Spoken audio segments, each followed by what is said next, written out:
Magandang hapon po. Tayo ngayon ay nasa ikawalong araw ng Misa Nobenaryo sa karangalan ng ating mahal na patron na si San Antonio de Padua. Ang ating mass sponsor ay ang Black Rosary Group.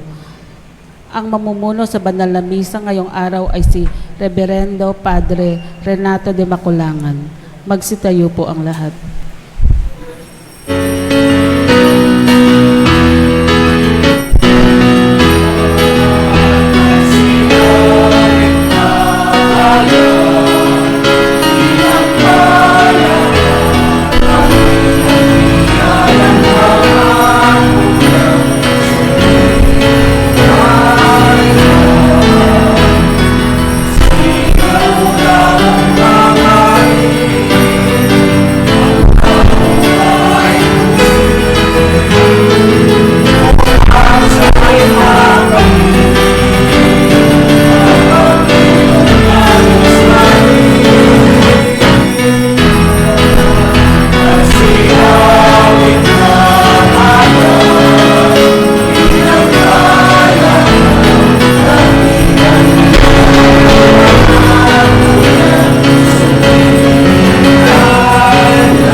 Sa ngalan ng Ama, ng Anak, at ng Espiritu Santo. Amen.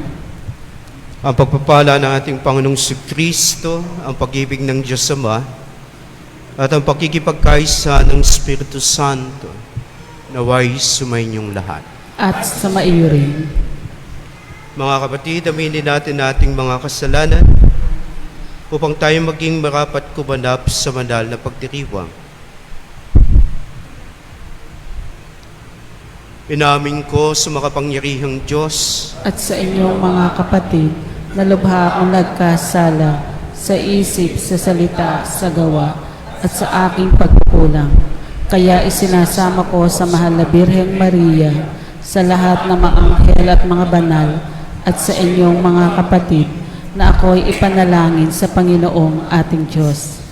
Kaawaan tayo ng makapangyarihang Diyos, patawarin tayo sa ating mga kasalanan at patnubayan tayo sa buhay na walang hanggan.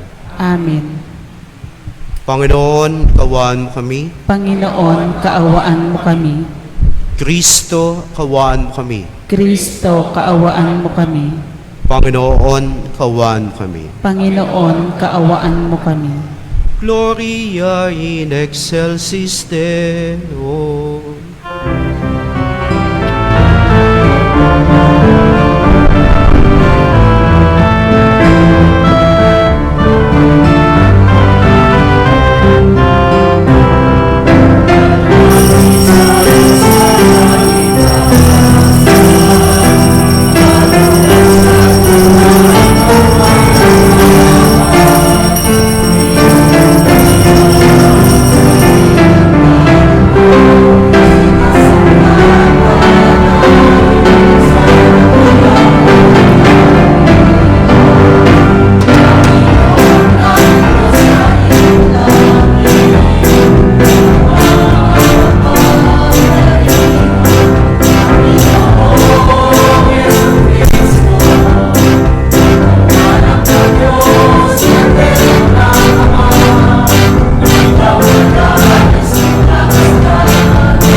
Manalangin tayo. Ama naming makapangyarihan, si San Bernabeng puspos ng Espiritu at pananampalatayang matibay, ay sinabi mong ibukod upang gampanan ang pag-akit sa mga bansa.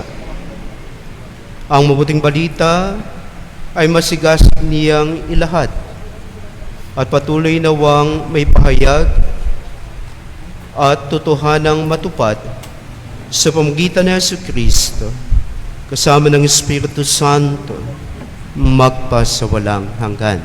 Amen. Magsiupo po ang lahat.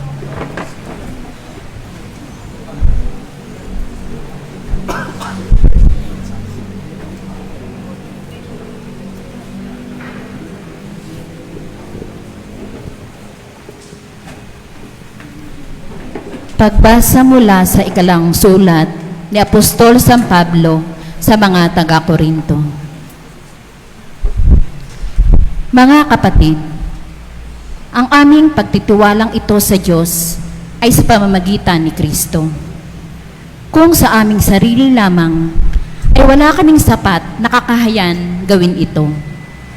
Ang Diyos na nagkaloob nito sa amin, niloob niyang kami maging lingkod ng bagong tipan, tipang hindi nababatay sa kautusang natititik kundi sa Espiritu.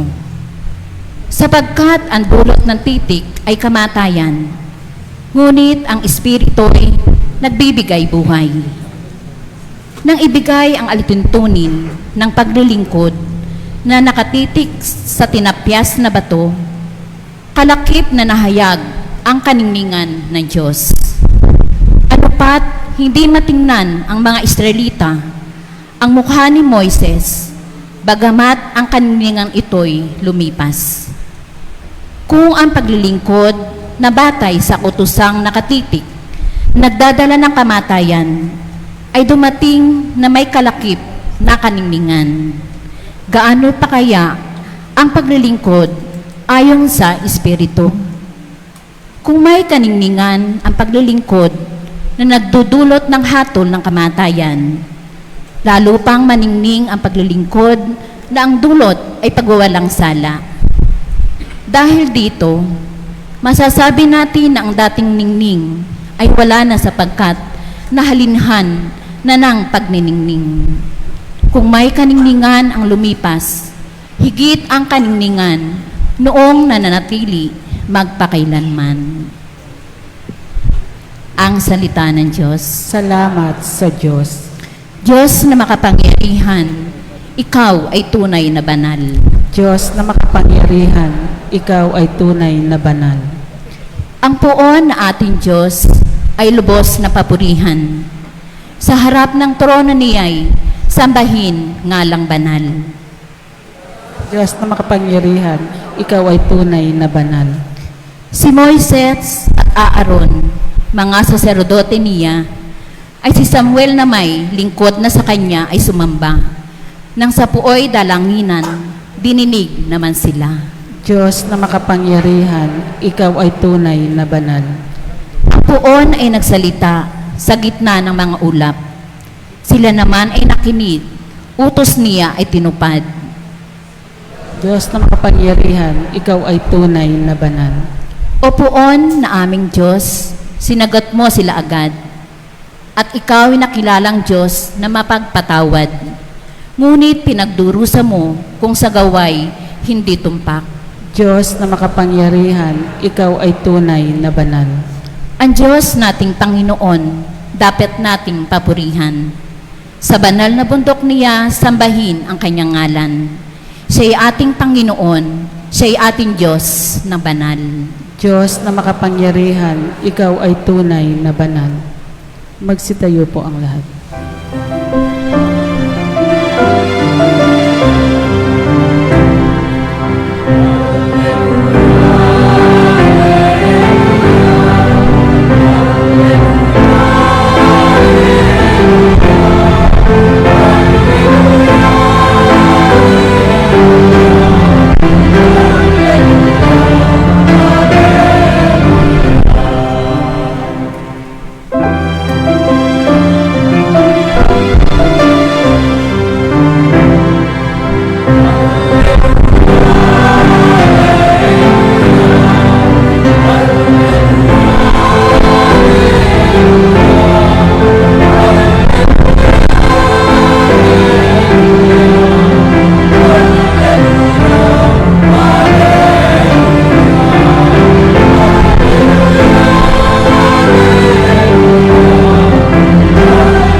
Sumainyo ang Panginoon, At sumaiyo rin.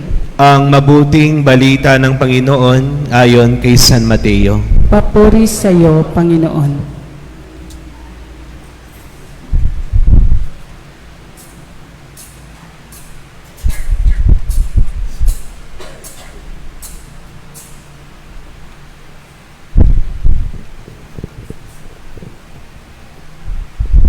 Noong panahong iyon, sinabi ni Jesus sa kanyang mga alagad, "Huwag ninyong akalaing naparito ako upang pawalang bisa ang kautusan at ang aral ng mga propeta.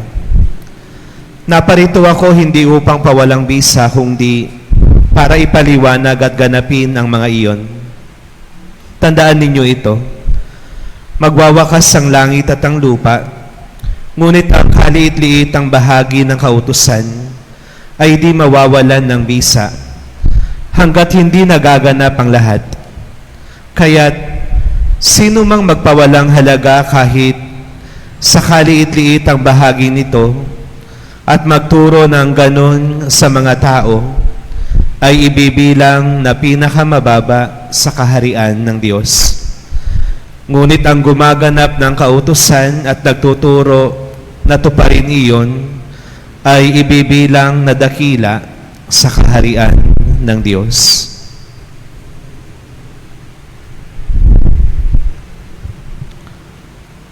Ang mabuting balita ng ating kaligtasan. Pinupuri ka namin, Panginoong Heso Kristo.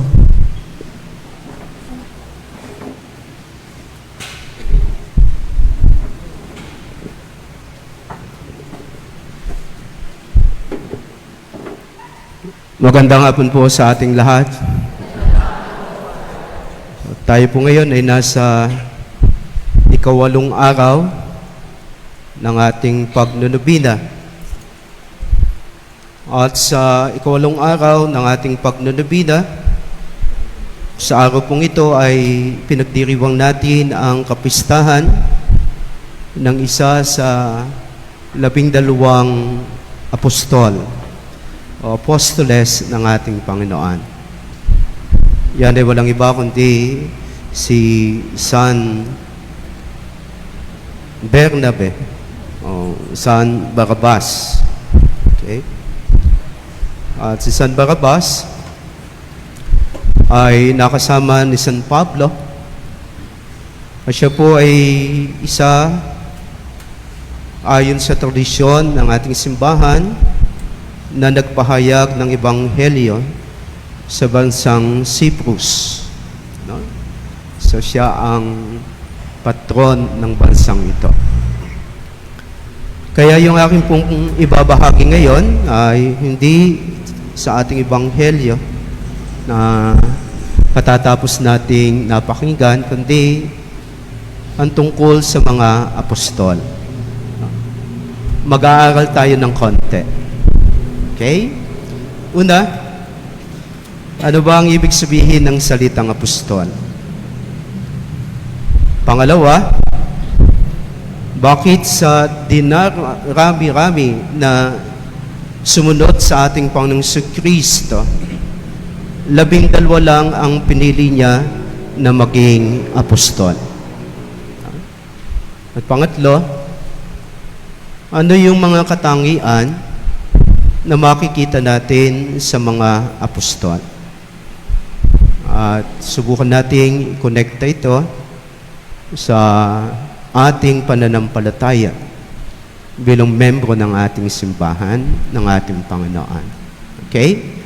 So yan po yung mga sasagutan natin na mga katanungan para makilala natin ng konti ang mga apostol. Una, ang salitang apostol, ito po ay nanggaling sa salitang Grego, apostolus apostolon. Nang ibig sabihin, sinugo. No? Kaya ang mga apostol, sila ang sinugo ng ating Panginoong Kristo para ipahayag ang mabuting balita. 2 linggo na ang nakakaraan, bago makyat sa langit ang ating Panginoon, andon yung tinatawag nating mandato misyonal. Yung utos ng ating Panginoon sa kanyang mga alagad. At ano yun? Na sila ay sinusugo ng ating Panginoon na ipahayag ang mabuting balita na kung saan ang sentro nito ay ang kanyang paghihirap, pagkamatay at muling pagkabuhay. At hindi lang iyon, binyagan ng lahat sa ngalan ng Ama at ng Anak at ng Espiritu Santo. At kung titignan po natin, yan po ay ginanap at isinabuhay ng mga apostol. Kaya nga po sa aking pong pagpapaliwanag sa sanktuaryo, yung salitang sumasampalataya, yan yung nabuo na buod ng katotohanan na itinuro ng mga apostol bago binyagan ang mga nagiging unang membro ng simbahan. No? Kaya yan ay may 12 artikulo at may 3 bloke na tungkol sa Ama, sa Anak, at sa Espiritu Santo. So yung mga apostol, kagaya po nung nabanggit ko, sila yung sinugo ng ating Panginoon. Pangalawa, yung 12. No? Alam natin na marami ang alagad na sumusunod sa ating Panginoon. Pero sa dinarami-dami na sumusunod na alagad sa ating Panginoon, 12 lang yung kanyang pinili. Bakit 12 lang? Una, andun yung tinatawag na kontinuasyon. Ano yung kontinuasyon? Gustong ipagpatuloy ng ating Panginoong Kristo ang tradisyon ng lumang tipan. At ano yung tradisyon na yan? 12 ang tribo na bumubuo sa piniling bayan ng Diyos. 12 din yung tinatawag na West. At isa na dyan ay si Samson. 12 din yung tinatawag na Patriarchas, yung ama ng mga Israelita. At isa na dyan ay si Abraham, si Jacob, at si Moises. No? Kaya nga sa pagpili ng 12 ng ating Panginoong Kristo, no? Itinutuloy niya itong tradisyon na ito. Okay? Ng lumang tipan. Yung pangalawang salita ay yung salitang raptura o rapture. Anong ibig sabihin nito? Merong pagkakaiba. Merong diskontinuasyon. At ano yun? Sa pamagitan ng pagpili ng 12 apostol ng ating Panginoong Kristo, itatatag niya ang bagong piniling bayan ng Diyos. Itatatag niya ang kanyang simbahan na ang pundasyon ay walang iba kundi ang 12 apostol ng ating Panginoong Kristo. So yun po yung dahilan kung bakit 12 lang sila. Pinagpapatuloy ng ating Panginoon ang tradisyon ng lumang tipan, at sa bagong tipan may pagbabago. Dahil sa pamagitan ng 12 apostol, itatayo niya ang bagong piniling bayan ng Diyos, ang simbahan ng ating Panginoong Kristo, na kung saan tayo ngayon ay membro. So, alam na po natin ngayon ang ibig sabihin ng salitang apostol. Alam na natin kung bakit 12. Ang pangatlo, ano naman yung mga katangian na makikita natin sa mga apostol na hindi natin makikita sa ibang alagad ng ating Panginoon. Una, sa wikang Kastiliano, elegido. Sa wikang Ingles, elected. Tagalog, sila ay pinili ng ating Panginoon. Kaya nga sinasabi ng ating Panginoon, hindi niyo ako pinili. Ako ang pumili sa inyo. At sa tradisyon po ng mga Hudyo, pagka ang isang nag-aaral, no, ay gustong mag-aral, ang ginagawa po niya, siya ay naghahanap ng maestro at pinipili niya ito para doon siya mag-aral. Pero sa ating Panginoong Kristo, kabaliktaran. Bakit kabaliktaran?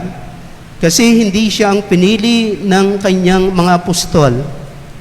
Siya mismo ang pumili sa kanyang mga alagad, at ito nga yung 12. Kaya nga po sa buwan ng Enero, makikita natin doon yung ating mga ebanghelyo tuwing linggo ay yung vocation of the apostles, na kung saan kung pinakikita dito kung paano ipinili ng ating Panginoon ang kanyang mga apostol. Okay? So, yun ang kauna-unahang katangian ng mga apostol. Sila'y pinili ng ating Panginoong Jesucristo. Pangalawa, yung salitang Kastiliano, convivido. No? Ibig sabihin, sila ay pinili ng ating Panginoong Kristo para makasama na mabuhay 24/7 sa loob ng 3 taon. So sila ang nakasama ng ating Panginoong Kristo ng 3 taon. At sa pamamagitan ng 3 taon na ito, ano yung kanilang ginawa?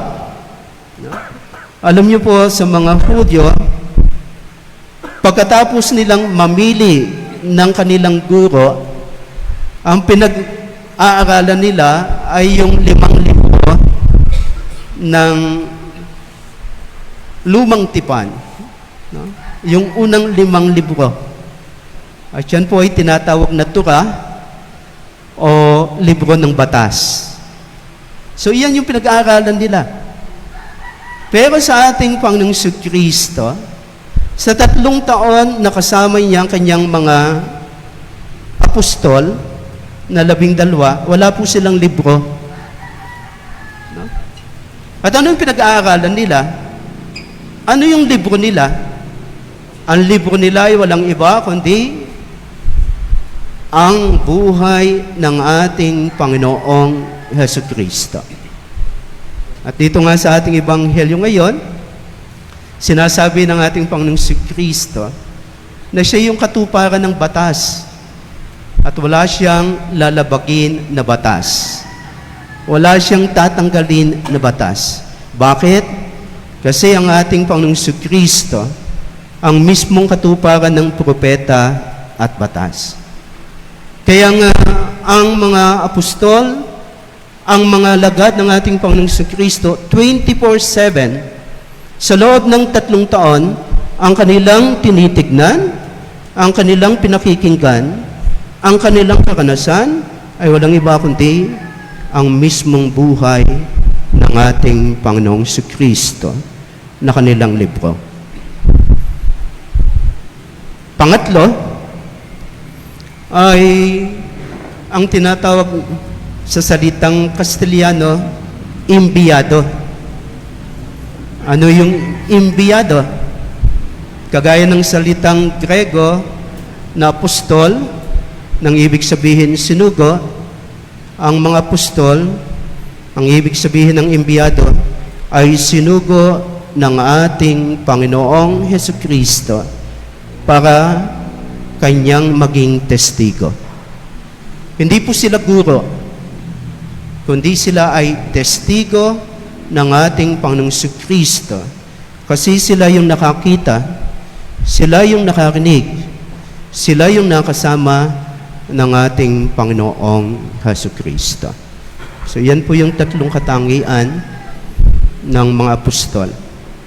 Sila'y pinili, nakasama ng ating Panginoon para matutunan kung makilala kung sino siya, at pagkatapos makilala kung sino siya, sila ay sinugo ng ating Panginoon para maging testigo, para ipahayag ang mabuting balita. At ano yung mabuting balita? Ang mismong buhay ng ating Panginoong Kristo, ang ating mismong Panginoong Kristo, na kung saan ang sentro ay walang iba kundi ang kanyang paghihirap, pagkamatay at muling pagkabuhay. So nasagutan na po natin yung 3 tanong.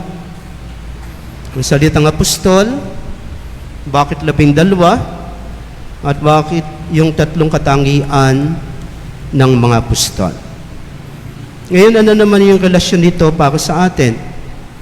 Bilang membro ng mismong simbahan ng ating Panginoong Kristo. Napakahalaga. Bakit napakahalaga? Kasi kung wala ang mga apostol, wala din tayong alam at hindi natin kilala ang ating Panginoong Kristo. No? Ulitin ko po. Dapat po nating tandaan, kung wala ang mga apostol, no? Hindi natin kilala ang ating Panginoong Jesucristo. Yan po yung naging papel ng mga apostol para sa atin ngayon. Sila yung naging tulay kung bakit kilala natin, kung bakit may pananampalataya tayo sa ating Panginoong Jesucristo. At yan po ay malinaw na sinasabi sa dokumento ng ating simbahan, Deo Verbum, sa tinatawag na transmission of the revelation of God. Kaya napakahalaga po sa atin na malaman ang mismong buhay ng mga apostol. Malaman yung turo ng mga apostol tungkol sa ating Panginoong Jesucristo. At saan po natin makikita iyan? Sa tinatawag nating panalangin Apostles' Creed o sumasampalataya. At saan po natin konkretong malalaman iyan? Sa libro po na tinatawag Catechism of the Catholic Church, na kung saan isang pakti po dyan ay tinatawag Faith, Believe. Faith, Believe, na kung saan tinatalakay yung mga buod ng katotohanan na ating pinaniniwalaan sa panalangin Apostles' Creed. Kaya tanungin po natin yung ating mga sarili ngayon, no? Bakit kailangan nating tanungin? Kasi may tinatawag po tayo, knowledge precedes love. Knowledge precedes love. Kung kilala mo, mas mamahalin mo. Kung ang mga apostol ang naging tulay para tayo ay magkaroon ng kaalaman tungkol sa ating Panginoong Jesucristo. No? At kung yung kanilang mga turo ang buod ng katotohanan na ating pinaniniwalaan, no? Dapat nating malaman ito. Bakit? Para lalo nating mahalin ang ating Panginoong Jesucristo. Ang problema lang po, kagaya po ngayon, tatanungin ko kayo, sino ang may libro ng Catechism of the Catholic Church? Wala. Ayun, 1, 2, 3, 4, 6. No? 6. Out of ilan po tayo ngayon? Mahigit na 100 siguro. So, sa 100 o 150 na nagsimba, 6 lang ang may Catechism of the Catholic Church, na kung saan andon ang Apostles' Creed na buod ng katotohanan na ating pinaniniwalaan. So, sana po, bilang hamon sa atin, no, ay mapag-aralan natin itong panalangin na ito. Itong mga katotohanan na ito na galing sa mga apostol tungkol sa ating Panginoong Jesucristo. Sa ngalan ng Ama at ng Anak at ng Espiritu Santo. Amen. Amen. Magstayo po tayo. Manalangin tayo sa Diyos Ama na nagnanais ng lahat ng tao ay maligtas at makabatid ng katotohanan. Ang ating tutugon, Panginoon, dinggin mo ang aming panalangin. Panginoon, dinggin mo ang aming panalangin.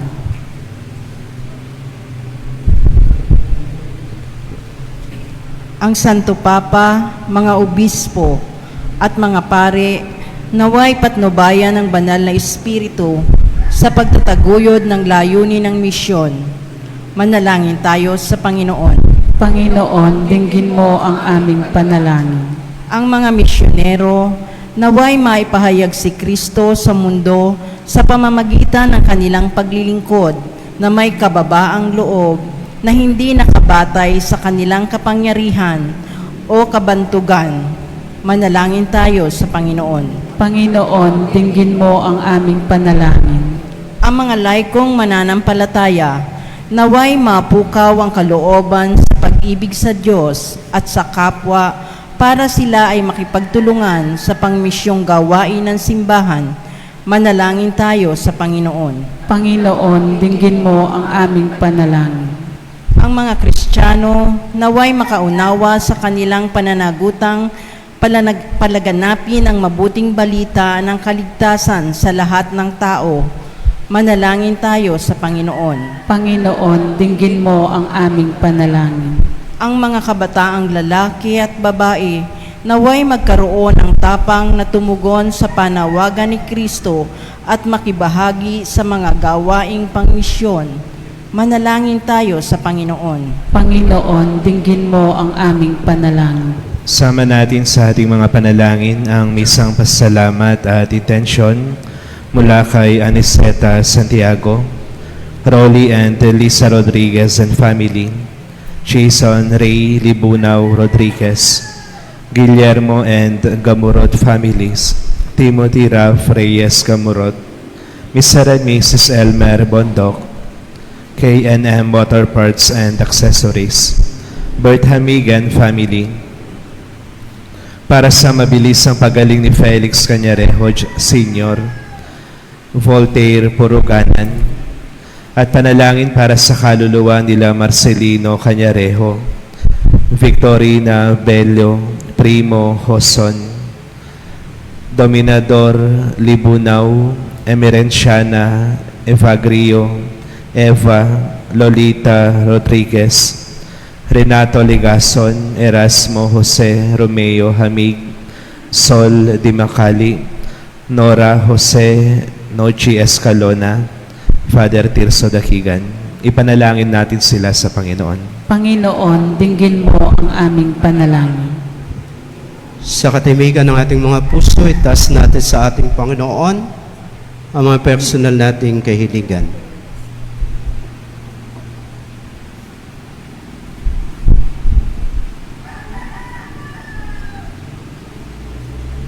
Ama naming Diyos, kalooban mo na may ihayag at may tatag ang iyong kaharian sa lahat ng dako. Sa pamamagitan ni San Barnabas, marapating mong maging mabunga ang aming mga pagsisikap na mapalaganap ang iyong kaharian. Hinihiling namin ito sa pamamagitan ni Kristo ang aming Panginoon. Amen. Magsipo po ang lahat.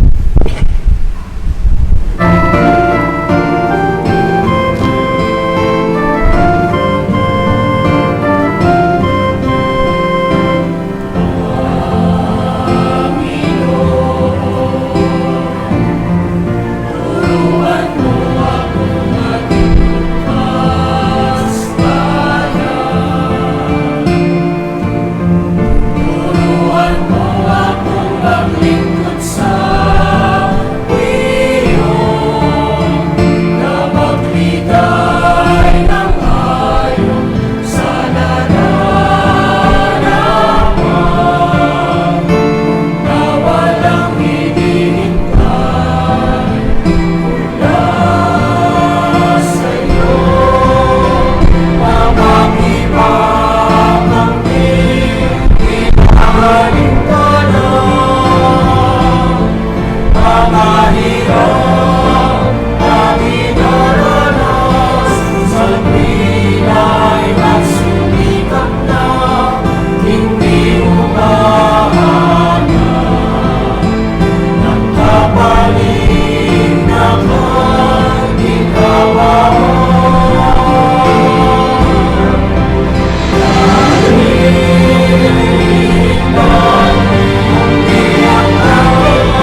Manalangin kayo mga kapatid upang tungating paghahain ni kalugdan ng Diyos amang makapangyarihan. Tanggapin nawa ng Panginoon itong paghahain sa iyong mga kamay sa kapurihan niya at karangalan sa ating kapakinabangan at sa buong sambayanan niyang banal.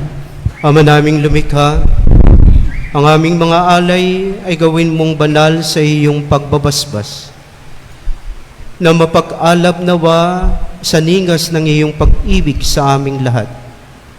Sapagkat ito rin ang nagbunsod kay San Bernabe para ihatid sa mga bansa ang liwanag ng mabuting balita sa pamamagitan ng Jesucristo, kasama ng Espiritu Santo, magpasawalang hanggan. Amen.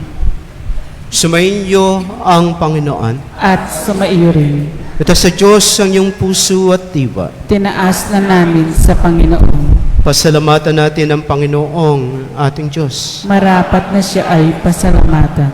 Ama naming makapangyarihan, tunay ang marapat na ikaw ay aming pasalamatan sa pamamagitan ng Jesucristo na aming Panginoon.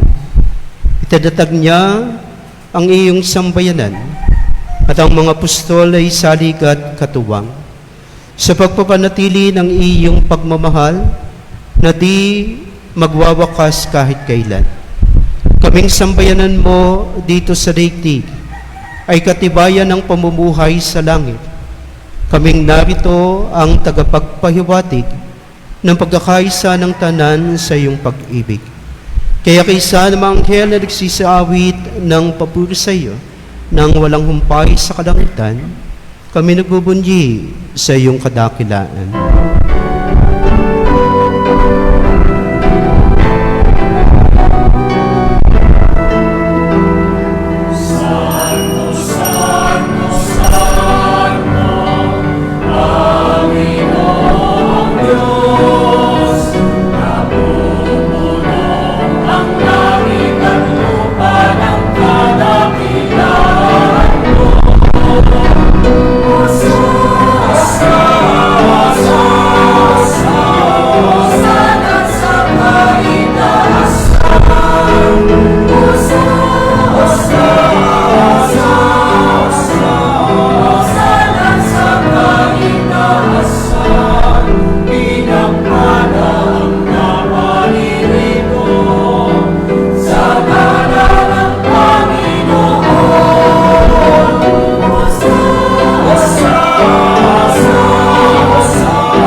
Ama naming banal, ikaw ang bukalang tanang kabanalan. Kaya sa pamamagitan ng iyong Espiritu, gawing mong banal mga kaloob na ito, upang para sa amin maging katawan at dugo ng aming Panginoong Kristo. Bago niya pinagtisang kusang loob na maging handog, hinawakan niya ang tinapay, pinasalamatan kanya, pinagati-hati niya yun, inabot sa kanyang mga lagad at sinabi, tanggapin niyong lahat ito at kanin. Ito ang aking katawan na ihahandog para sa inyo.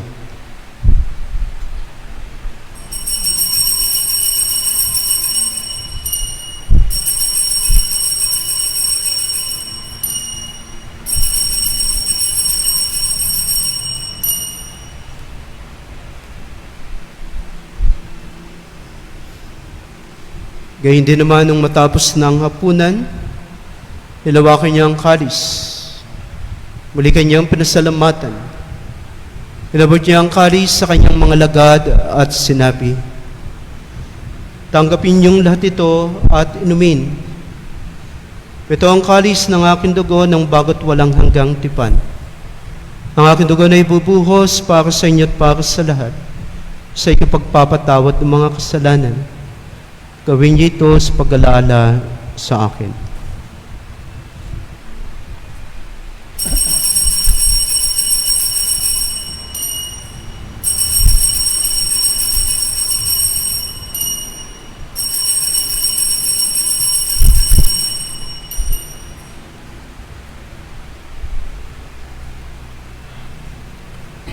Pagbunyi natin ang misteryo ng pananampalataya.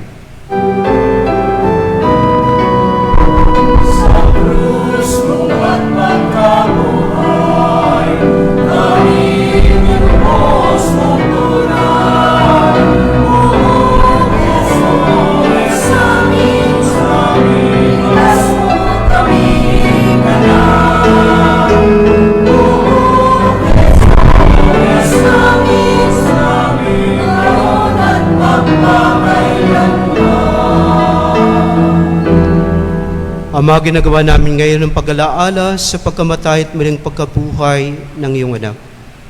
Kaya tinalay namin sa iyong tinapay na nagbibigay buhay at ang kalis na nagkakaloob ng kaligtasan.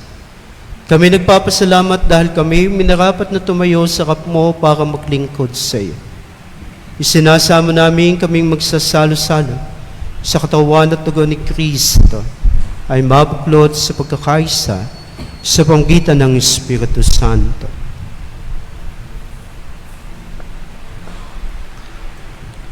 Ama, lingapin mo ang iyong simbahang laganap sa buong daigdig. Puspusin mo kami sa pag-ibig kaisa, ni Leon na aming Santo Papa, ni Roberto na aming Obispo at ng Tanang Kaparian. Alalahanin mo rin ang mga kapatid naming nahimlay, nang may pag-asang sila'y muling mabubuhay, gayon din ang lahat ng mga pumanaw. Kaawaan mo sila at patuloyin sa iyong kaliwanagan. Kaawaan mo at pagindapatin kaming lahat na makasalo sa iyong buhay na walang wakas. Kaisa ng mahal na Birheng Maria na Ina ng Diyos, ni San Jose na kanyang esposo, kaisa ng mga apostol at lahat ng mga banal na namuhay dito sa daigdig ng kalugod-lugod sa iyo. Maipagdiwang nawa namin ang pagpupuri sa ikararangal mo sa pamamagitan ng iyong anak na aming Panginoong Jesucristo.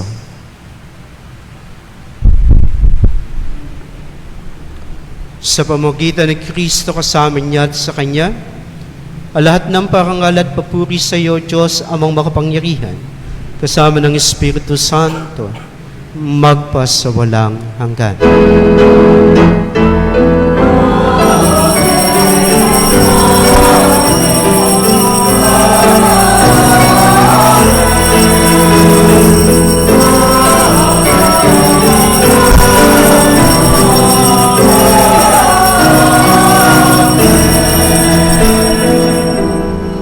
Bilang mga anak ng Diyos na may isang ina, ang ating Inang Maria, awitin natin ang panalangin tinuro sa atin ng ating Panginoon.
Hinihiling namin kami, Diyos, sa lahat ng masama, pagkalooban ng kapayapaan na araw-araw, iligtas sa kasalanan at ilayo sa lahat ng kapahamakan. Samantalang aming pinananab ang dakilang araw na pagpapahayag ng tagapagligtas namin sa Jesucristo.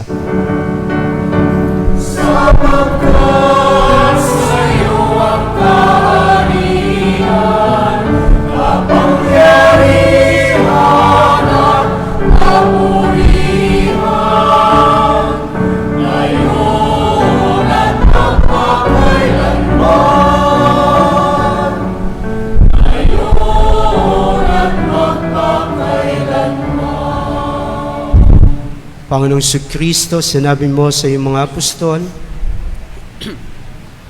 kapayapaan ang iniiwan ko sa inyo, ang aking kapayapaan ang binibigay ko sa inyo. Tunghin mo ang aming pananampalataya at huwag ang aming pagkakasala. Pagkalooban mo kami ng kapayapaan at pagkakaisa ayon sa iyong kalooban, kasama ng Espiritu Santo, magpa sa walang hanggan. Amen. Ang kapayapaan ng Panginoon ay laging sumainyo. At sumaiyo rin. Magbigayan po tayo ng kapayapaan sa isa't isa. Peace.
Ito ang ating Panginoong Kristo, ang Kordero ng Diyos, ang Prinsipe ng mga Apostol. Ito ang nag-aalis ng mga kasalanan ng sanlibutan. Mapalad ang mga inaanyahan sa kanyang piging. Panginoon, hindi ako karapat-dapat na magpatuloy sa iyo, ngunit sa isang salita mo lamang ay gagaling na ako.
Magsitayo po ang lahat.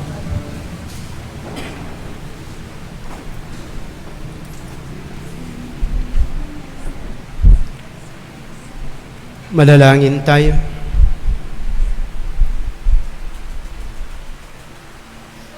Ama naming mapagmahal, kaming tumanggap sa banal na pakikinabang ay nakikiusap sa iyo ng aming pinagsasaluhan sa paggunita sa apostol na si San Bernabe ay maganap ng hayagan sa aming buhay. Sa pamamagitan ng Jesucristo, kasama ng Espiritu Santo, magpas sa walang hanggan. Amen. Magsipo po ang lahat.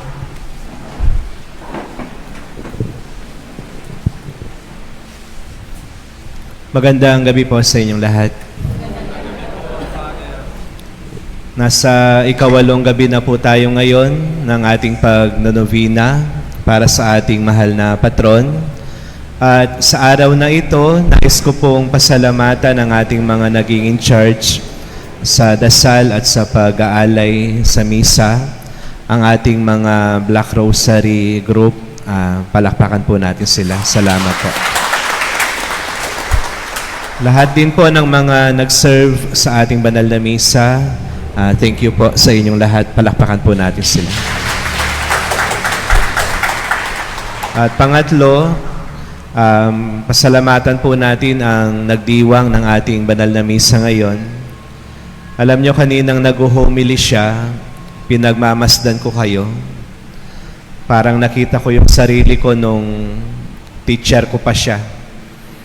Nung nagtuturo siya nung sa seminaryo pa. Talagang bawat salita po na sinasabi niya, dapat alisto ka. Sinusulat mo. Lalo na yung mga sinasabi po niya kanina, yung sa wikang Latin, Kastila, Griego, napakahalaga po ng mga pinanggalingan talaga ng mga salita na kailangan mong malaman para mas maintindihan mo kung ano ba talaga yung pinupunto ng mga ito. Pasalamatan po natin ang ating rektor ng ating shrine, si Reverend Father Renato Dimaculangan. Montequito. At bukas, sa panghuling araw ng ating pagnonobina, ang ating barangay in charge ay ang Barangay Karamutan, ang araw ng kalayaan. Malaya po ang Karamutan bukas. Kayo po yung ang in charge sa prayer at saka sa offering. Pasalamatan po natin ng Panginoon. Palakpakan po natin siya.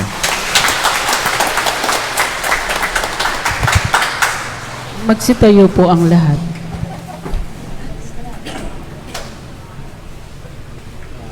Maraming salamat din po sa inyong lahat na taon-taon ay nakakasama niyo ako sa inyong paghahanda para sa piyesta ng mahal na patron. Thank you po. Sumayin niyo ang Panginoon At sumaiyo rin. at pagpalain kayo ng makapangyarihang Diyos, Ama, Anak, at ng Espiritu Santo. Amen. Tapos na ating misa, may kayong taglay ang ating Panginoon. Salamat sa Diyos.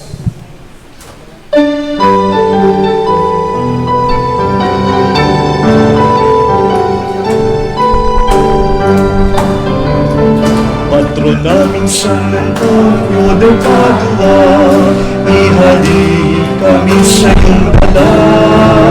Kay Jesus buong naming sinta, sanggol na biyaya ng Ama, kaligtasan ng mga aba. Patron namin San Antonio de Padua, ihalik kami sa iyong dala. Kay Jesus buong naming sinta, sanggol na biyaya ng Ama, kaligtasan ng mga aba. Ibalik diwang naliligaw, dahilan sa kasalanan, ipanalangin mo San Antonio kami kay Kristo. Patron namin San Antonio de Padua, ihalik kami sa iyong dala. Kay Jesus buong naming sinta, sanggol na biyaya ng Ama, kaligtasan ng mga aba.